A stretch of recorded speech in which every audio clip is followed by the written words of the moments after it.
সবচেয়ে বেশি শয়তান খুশি হয় কোন সংসার ভেঙে দিলে। আমাদের সমাজের এক শ্রেণীর মানুষ এই কালো জাদুতে বিশ্বাস করে না।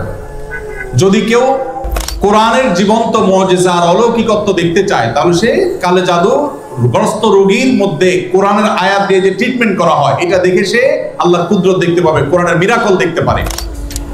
তো কালো জাদু এটা কোনো মানুষকে আক্রান্ত করলে সচরাচর সাধারণত কোনো ওষুধে কোনো কাজ হয় না, কোনো চেক আপে কোনো রোগ ধরা পড়ে না, দিন দিন অসুস্থ হয়ে যায়, খুব ভয়ঙ্কর একটা পর্যায়ে চলে যায়। একটি বর্ণনা আছে কালো জাদু এটা মানুষকে কবর পর্যন্ত আর ওঁটকে পাতিল পর্যন্ত নিয়ে যায়, তার মানে শেষ করে ফেলে দেয়, নানা রকমের ক্ষতিগ্রস্ত মানুষকে করে। এবং আজকাল আপনারা দেখেছেন অনেকে বিভিন্ন ফুটবল টিমের ভালো ভালো খেলোয়াড়দেরকে কালো জাদু করা হয় এবং এগুলো নিয়ে ইন্টারন্যাশনাল মিডিয়াগুলোতে নিউজ প্রকাশ করা হয় এবং সমস্ত দুনিয়াতে মানুষের কাছে ওপেন সিক্রেট এখন যে বড় বড় খেলোয়াড়দেরকে ব্ল্যাক ম্যাজিক করা হয় এবং সেটার যে প্রভাব হয় সেটাও মানুষের কাছে দিনের আলো মতো পরিষ্কার। তাহলে আমার বুঝতে অসুবিধা কোথায়? বরং কোরআন যেটার কথা বলেছে সেটা বাস্তবায়ন দেখতে পেরে আমার ঈমান আরো বেড়ে যাওয়ার কথা। কিছু মানুষ আছে যে কোনো রোগ ধরা পড়ে না কিন্তু অসুস্থ হয়ে যাচ্ছেন, অস্বাভাবিক পর্যায়ে হয়ে যাচ্ছেন, এরকম বিষয়গুলো কালো জাদু আক্রান্ত হওয়ার আশঙ্কা অনেক বেশি। ঠিক একইভাবে অনেকের অতিরিক্ত হাই আসে, অতিরিক্ত সীমাতিরিক্ত হাই আসে। হাই তোলাটা কিছু একটা লিমিটেশন আছে যে এই পর্যন্ত হাই তোলা এটা স্বাভাবিক, কিন্তু যখন অস্বাভাবিক পর্যায়ে পর্যন্ত চলে যাবে তখন সেটা কোনো কোনো ক্ষেত্রে ব্ল্যাক ম্যাজিকের রোগী হওয়ার আলামত থাকে। দিন দিন শুকায় যাওয়া, নানা রকমের পরিস্থিতি আছে। সবচেয়ে বড় পরীক্ষা করার উপায় হলো সূরা বাকারা সহ বিভিন্ন রুকিয়ার অ্যাপ চালু করে দিলে, ভিডিও চালু করে দিলে, তেলাওয়াত চালু করে দিলে যদি এটা শোনার পরে অস্থির হয়, পেরেশান হয়, তাহলে এই লোকটার মধ্যে কালো জাদুর আশঙ্কা অনেক জোরালো, যে সে সহ্য করতে পারে না তেলাওয়াত। একজন সাধারণ মানুষ মুসলমান সহ্য করে, কিন্তু সে তেলাওয়াত বন্ধ করতে পারে, আজান সহ্য করতে পারে না। এরকম বিষয়গুলো সাধারণত ব্ল্যাক ম্যাজিক কাউকে করা হয়েছে তার একটা আলামত হয়। সবচেয়ে ভালো হয় ভালো কোনো রাকির কাছে গেলে তারা এটাকে অ্যাসেসমেন্ট করতে পারে বিভিন্ন ভাবে এবং ধরা পড়ে যে তার কালো জাদু হয়েছে কি হয় নাই। আজকাল এই আপনার রাকিদের নামে অনেক লোকজন আছে যারা কবিরাজি করে, উল্টাপাল্টা পদ্ধতি করে, ভালো মানুষও কালো জাদুর রোগী বানায় দেয়। অনেকে আছে নাম বাপের নাম বললে বলে দেয় যে জাদু করছে কি করছে না, এগুলো সবই বোগাস এবং এগুলো কোনো সঠিক পদ্ধতি না। আমার পরিচিত একজন বলল যে আমার এক দাদা বহু আগে মারা গেছেন, তো এরকম এক কবিরাজের কাছে যাই বললাম আমার দাদার নামে এটা, তার বাপের নামে এটা, দেখেন তো তার কোনো জাদু জাদু আছে কিনা। বলে হায় হায় রে, শেষ করে ফেলছে, তো আর বেশি দিন বাঁচবে না, অথচ মরে শেষ।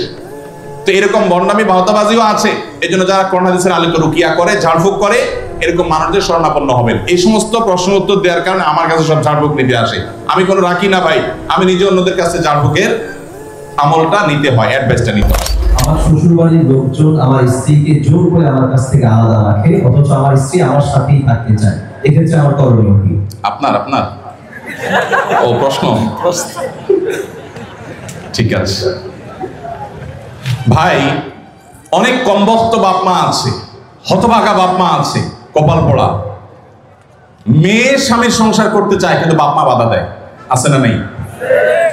মেয়েটা ভালো কিন্তু বাপ মা ফুসলায়, আরে আমার ভাতের অভাব পড়ছে না কিন্তু চলে আস। এর মতো কপাল পোড়া বাপ মা হতে পারে না।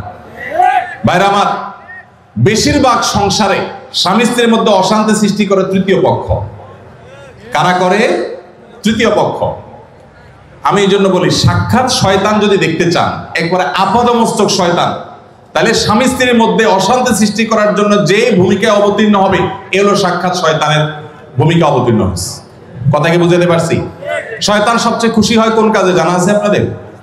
কোন কাজে সবচেয়ে বেশি শয়তান খুশি হয়? কোন সংসার ভেঙে দিলে, স্বামী স্ত্রীর মধ্যে বিচ্ছেদ হলে। আপনারা হাদিস শুনছেন, প্রসিদ্ধ হাদিস, শয়তান তার সিংহাসন পানির উপরে স্থাপন করে এবং শয়তান তার চেলাদেরকে ছেড়ে দেয়। চেলারা সারাদিন আকাম কুকাম করে, সারাদিন অপকর্মের পরে ফিরে এসে তাদের দলনেতাকে বলে আমি একজনকে খুন করিয়েছি, একজনকে দিয়ে আরেকজনকে দিয়ে একটা মিথ্যা বলিয়েছি, আরেকজনকে দিয়ে মাদকাসক্ত করিয়েছি, আরেকজনকে দিয়ে অমুক জেনা করিয়েছি। তখন শয়তান বলে হ্যাঁ অবশ্যই কিছু না কিছু করেছ। কিন্তু যখন কোন শয়তান এসে বলে একজন স্বামী স্ত্রীর মধ্যে বিচ্ছেদ ঘটায় দিছি, তখন শয়তান বলে তুমি সবচেয়ে বড় কাজ করছো, সে সবচেয়ে বড় খুশি হয়। যে সমস্ত পুরুষেরা মহিলাদেরকে অথবা পুরুষদেরকে উস্কা, দেখবেন যে অনেক মহিলাকে যায় অনেকে বলে ভাবি আপনার মতো মানুষের সাথে ভাই রাগ করে কেন? মানে আপনার মতো এত ভালো, এত ভদ্র, এত রূপবতী মানুষটার সাথে রাগ করে যে কেমনে, এত পাষাণ সে কিভাবে হয়? বুঝবেন যে এই লোক হলো সাক্ষাৎ ইবলিস। আবার একই কথা ওই পুরুষ লোকটাকে যদি বলে যে ভাই আপনি তো রাজপুত্র, মাশাআল্লাহ, আপনার কপালে রাজরানী আসলেও কম হবে ভাই, তাহলে তার উস্কায় দিচ্ছে, তার মানে সে মনে মনে চিন্তা করবে তাহলে আমার বউ এটা আমার জন্য আসলে মানায় না, আমি তাহলে এত বেশি যোগ্য পুরুষ। তাহলে তার স্বামীর সাথে, তার স্ত্রীর সাথে তার দূরত্ব বাড়বে কি বাড়বে না? তাহলে এই যে পাম্পট্টিটা দিল, এই পাম্পট্টি দেওয়া লোকটা হলো সাক্ষাৎ ইবলিসের ভূমিকা অবতীর্ণ হয়েছে। অতএব খবরদার, স্বামী স্ত্রীর মধ্যকার অশান্তি সৃষ্টি করার জন্য কেউ তৃতীয় পক্ষের ভূমিকা রাখবেন না। এমনকি সেটা যদি বাপমাও যদি হয়, সে বাপমা আল্লাহর কাঠগড়ার আসামি হবেন। বহু ছেলেদের বাপ আছেন, ছেলেদের মা আছেন, শ্বশুর শাশুড়ি আছেন, বৌমার ব্যাপারে ছেলের কান ভারী করে দেয়, আছে না নেই? ছেলেটা থাকে বিদেশ, তার কানটা ঝালাফালা করে দেয়। এরা সবাই কিয়ামতের ময়দানে আল্লাহর কাছে আসামি হবে। খবরদার, এরকম কোনো ষড়যন্ত্র করা যাবে না। চেষ্টা করতে হবে স্বামী স্ত্রীর মধ্যে মনোমালিন্য হলে সেটাকে আরো দূর করে দিতে হবে, সেটা আরো দূর করে দিতে হবে। আল্লাহ আমাদেরকে তৌফিক দান করুন। মসজিদের ইমাম সাহেবরা যারা আছেন, ফ্যামিলি কাউন্সিলিং করবেন।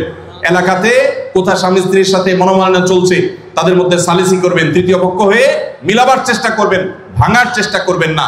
আল্লাহ আমাদেরকে তৌফিক দান করুন।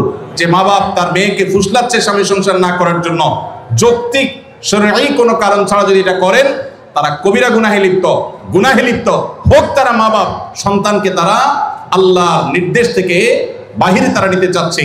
ফ্যামিলি ব্যবস্থাপনা এবং দাম্পত্য জীবনের সুখ শান্তি ইসলামে খুবই গুরুত্বপূর্ণ বিষয়। আল্লাহ তাআলা আমাদেরকে বোঝার তৌফিক দান করুন।